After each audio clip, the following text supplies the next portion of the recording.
Kasat Reskrim Polres Ogan Ilir AKP Muhammad Ilham menyampaikan setelah melakukan penyidikan selama 14 hari, Sentral Gakumdu Kabupaten Ogan Ilir akhir menggunakan surat perintah perhentian perkara atau SP3 terdapat dugaan oknum kades yang tidak netral di Desa Tambang Rambang, Kecamatan Abang Kuang, Ogan Ilir.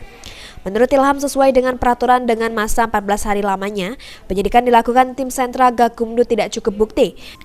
Maka sesuai dengan peraturan tersebut, maka tidak cukup bukti diberhentikan penyidikannya oleh tim Gakumdu Ogan Ilir.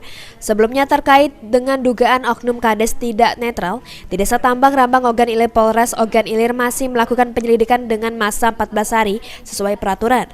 Penyidikan dilakukan terkait kelengkapan bukti-bukti yang ada. Jadi kami dari Sentra Gakumdu bersama-sama terkait dengan dugaan ketidaknetralan salah satu kades itu perkaranya tidak cukup bukti, jadi dilakukan penghentian penyidikan. Artinya SP3 bang? Ya, ini udah hari ke-14 ya. Habis? Ya, ini hari ini hari ke-14 juga kita tidak cukup bukti. Dari Sentra Gakumdu bersama-sama dilakukan penghentian penyidikan. Alasannya tidak cukup bukti. Ahmad Romawi, PAL TV.